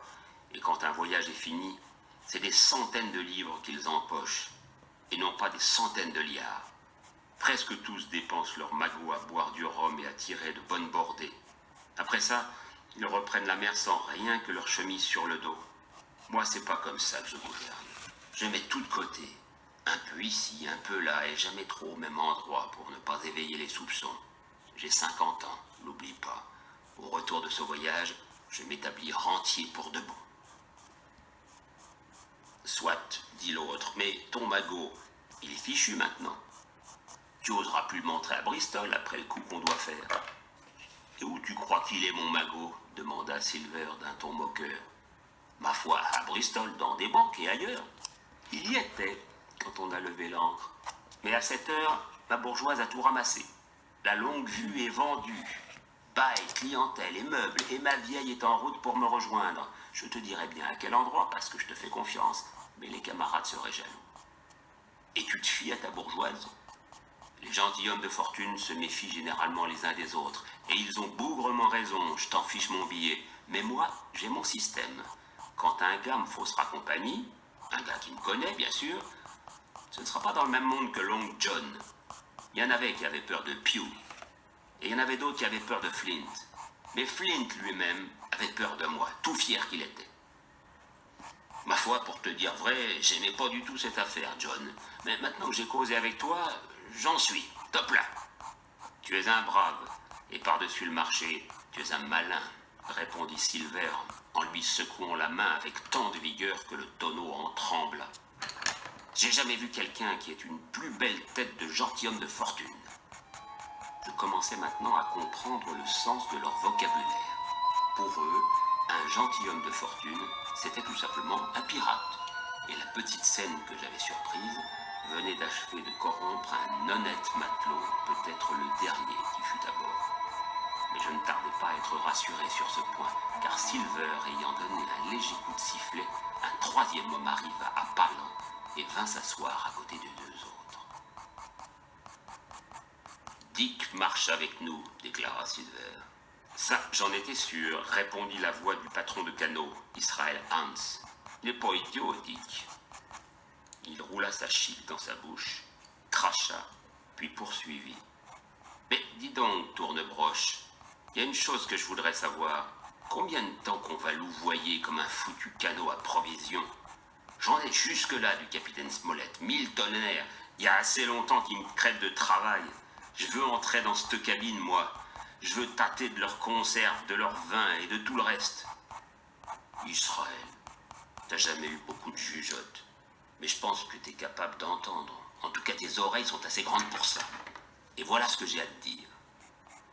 Tu vas continuer à coucher à l'avant, à trimer dur, à parler doux et à rester sobre, jusqu'à temps que je te donne l'ordre de passer à l'action. Je t'en fiche mon billet, mon gars.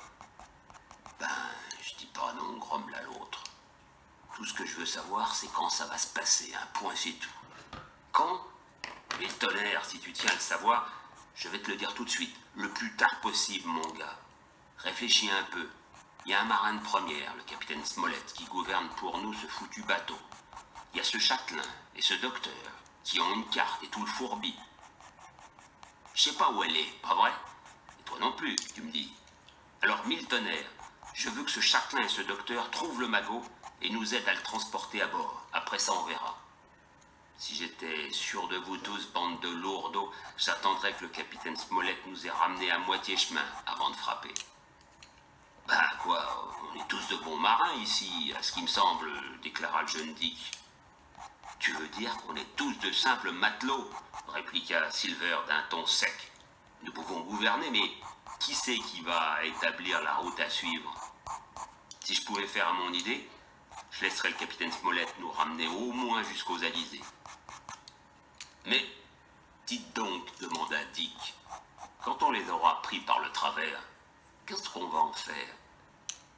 Voilà un garçon qui me plaît, s'écria le cuisinier d'un ton admiratif. Ça, c'est du sérieux. Et alors, qu'est-ce que tu en penses? Est-ce qu'on va les abandonner à terre? Ça aurait été la manière d'England. Ou bien, est-ce qu'on va les couper en morceaux comme des cochons? Ça aurait été la manière de Flint ou de Billy Bones.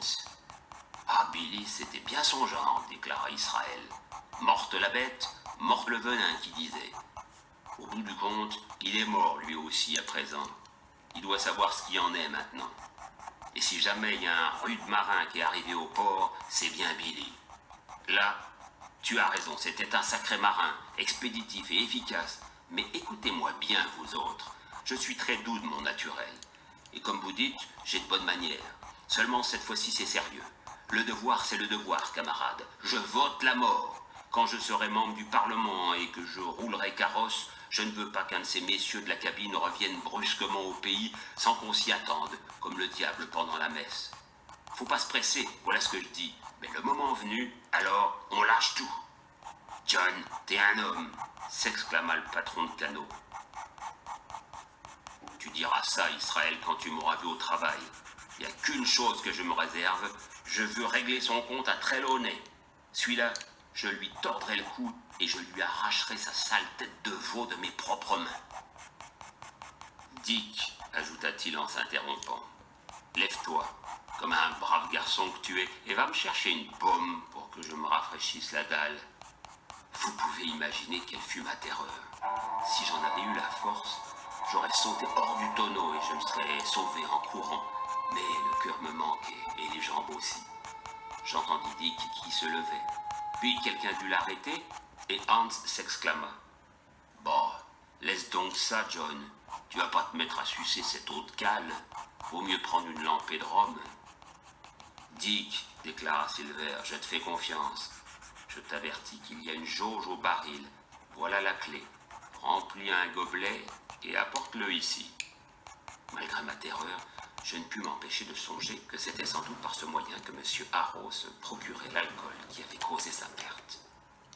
L'absence de Dick fut de courte durée, mais le patron de canot en profita pour parler à l'oreille du cuisinier. Je ne pus saisir que quelques mots et pourtant j'appris d'importantes nouvelles, car outre plusieurs bribes ayant trait au même sujet, j'entendis cette phrase entière. « Il n'y en aura pas un autre qui marchera avec nous. » D'où je conclus qu'il restait encore des hommes fidèles à bord. Lorsque Dick fut revenu, ils prirent le gobelet à tour de rôle et burent. « À notre réussite, dit l'un. « À la santé du vieux Flint, déclara l'autre. Quant à Silver, il récita sur un ton de mélopée. « À notre santé, et tenons le plus près beaucoup de butin, et le ventre bien plein. » À ce moment, une vague lueur tomba sur moi au fond du tonneau. Ayant levé les yeux, je vis que la lune venait d'apparaître. Elle argentait la voile d'arrière et baignait de sa blanche clarté la voile du mât de misaine. Presque au même moment, la voix de la vigie cria « Terre !»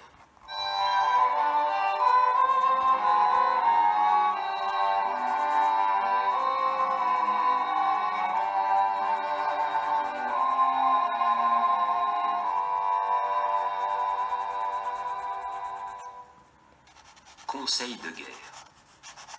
Sur le pont retentit un grand bruit de pas précipités. J'entendis les hommes sortir en désordre de la cabine et du poste d'équipage. En un instant, je me glissai hors du tonneau, plongeai derrière la voile du mât de misaine, filai au pas de gymnastique vers l'arrière et débouchai sur l'embelle juste à temps pour me joindre à Hunter et au docteur Livesey qui couraient en direction du bossoir au vent. Tout l'équipage s'y trouvait déjà rassemblé. Une ceinture de brouillard s'était dissipée presque en même temps que la lune se levait. Au loin, vers le sud-ouest, nous aperçûmes deux collines distantes de 2000 environ, derrière lesquelles se dressait un autre pic, beaucoup plus élevé, dont le faîte disparaissait encore dans la brume. Ces trois éminences au sommet pointu étaient de forme conique. Je vis tout ceci comme dans un rêve, car je n'étais pas encore remis de la terrible frayeur que j'avais éprouvée une minute auparavant. Puis, j'entendis la voix du capitaine Smollett lancer des ordres.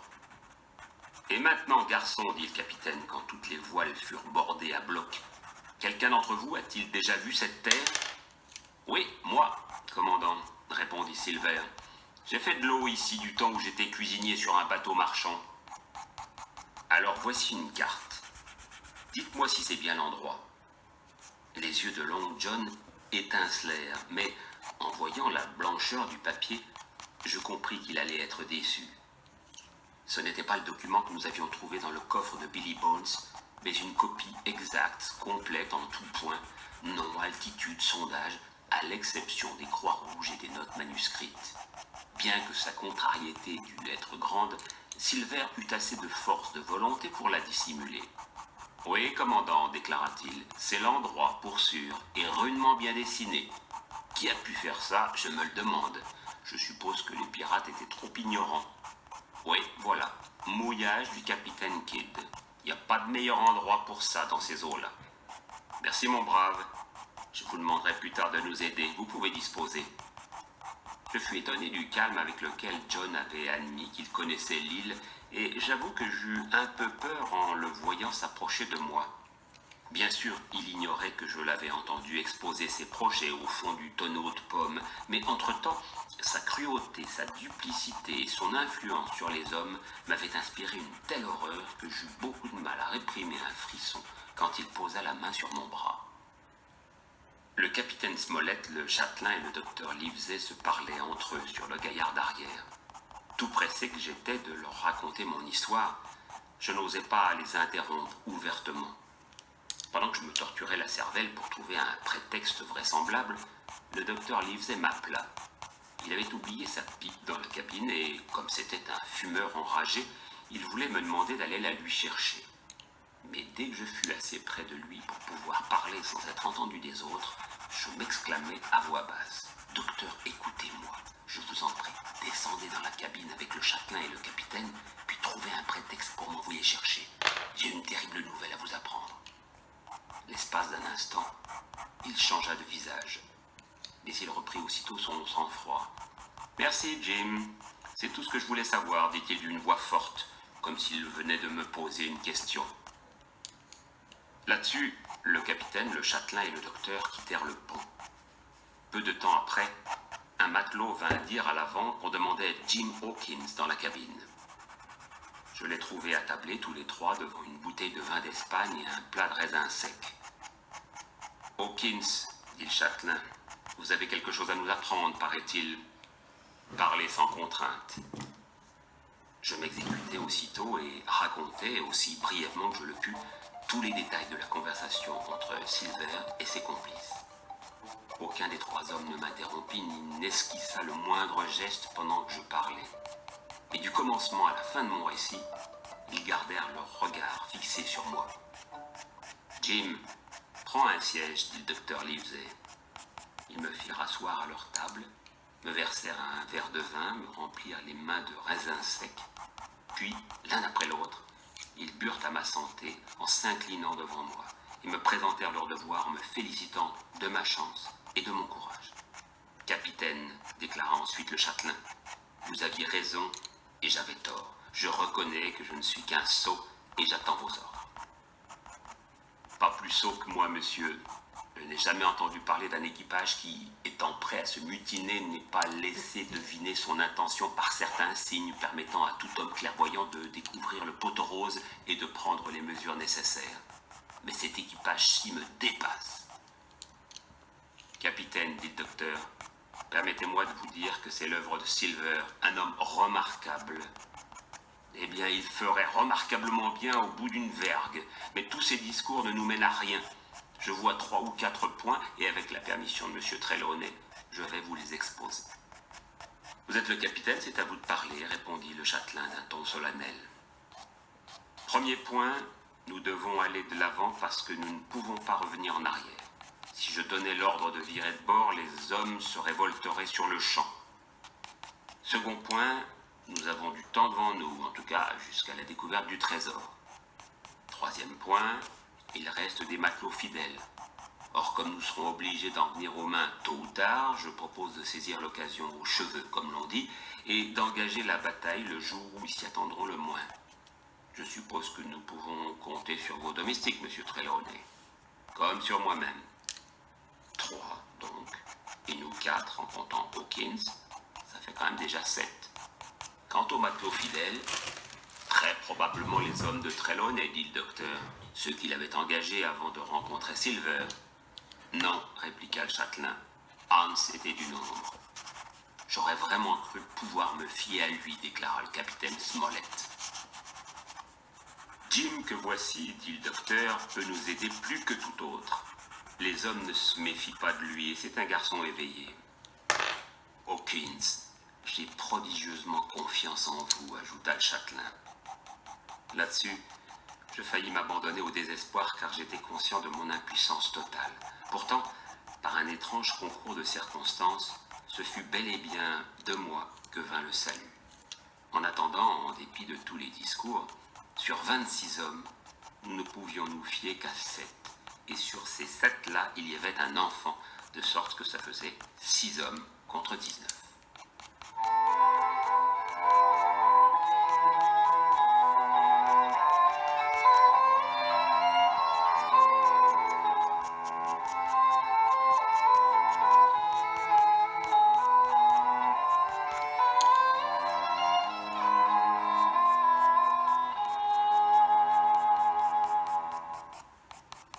Début de mon aventure à terre. Lorsque je montais sur le pont le lendemain matin, l'île m'apparut sous un aspect tout nouveau. Bien que le vent fût complètement tombé, nous avions fait beaucoup de chemin pendant la nuit. À présent, nous nous trouvions encalminés à un demi-mille environ au sud-ouest de la côte orientale qui était fort basse. Les collines érigées au-dessus de la végétation leurs flèches de roc dénudées. Elles avaient toute une forme étrange, et la longue vue, plus haute que les autres de 300 ou 400 pieds, était aussi la plus bizarre par sa configuration. Elle montait à pic presque sur tous les côtés,